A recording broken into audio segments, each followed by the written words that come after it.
It has to be enough that you are who you are and you know what you know. For most of us, for our whole lives, this has not been a standard that we've known that we needed to live up to. We've always been taught to outsource and get permission from authority, from others around us, and seek validation for the choices that we make, for the thoughts that we think, and for the person that we are. Indeed, we have looked for approval everywhere, even to who we are allowed to be, who we are allowed to present as, what the story of each one of our personas or our avatars is allowed to be. We look to others to find out what that is. Others that we barely know, others that we've never met, others that we don't trust, others that we are obligated to out of social relations, family, or systems that have been compromised for a very, very long time. But now, many of us are seeing that we need to default to our own knowing, our own perception and discernment.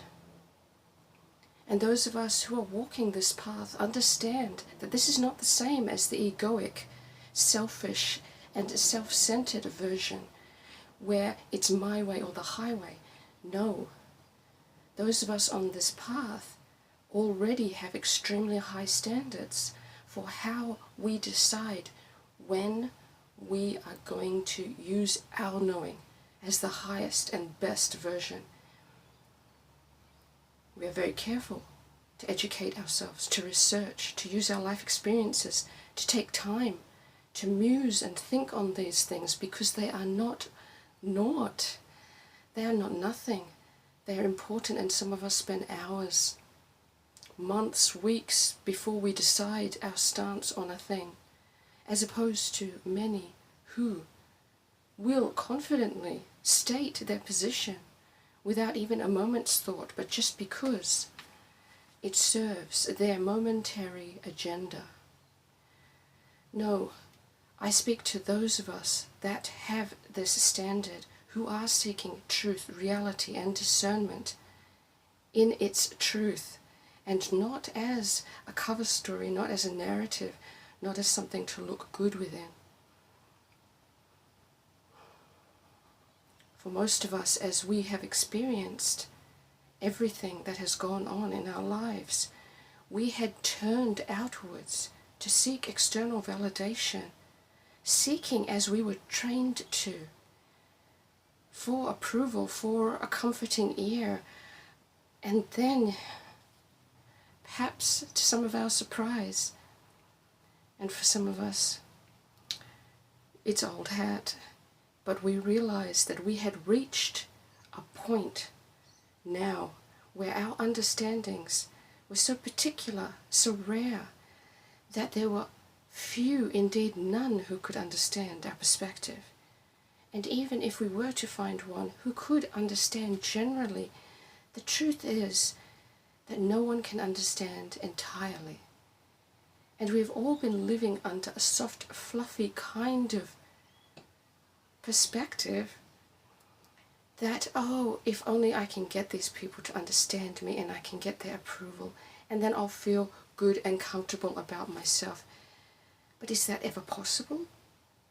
Even if you tell your whole story, are not things left out? Do things not filter through that person's lens? Is there not gaps in the story? And will they not form an understanding of you which, while it may be the greatest they can come to, is not actually the fullest, truest truth of who you are? And anything less than the fullest, truest truth of who you are and what you know at any given time is not in full alignment with what you are and what you know and who you are being and becoming. And indeed, it distorts the reality. And really, we all want to be most aligned to that as we move forward.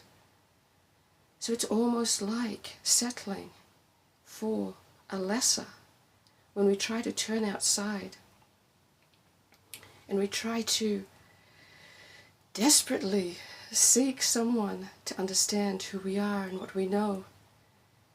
And then when we gain comfort from that, it is accepting a lesser that is, in fact, not what it appears to be. Our knowing, our truth, our recognition of ourselves, as best we can, is changing moment by moment as we seek and walk. It's just understanding that only we can see that path, only we can know that path fully. That is important. And even to us it is ever changing, even to us it is ever unfolding.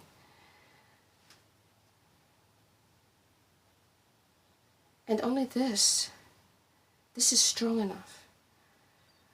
Because when things get hard, and if you rely on external validation and you look around, and you are becoming rarer and rarer in your perception and rarer in what you are able to discern, then the amount of people, even who are able to give the impression of understanding and knowing you, will dwindle. It simply isn't a reliable and stable thing on which to rely, on which to stand.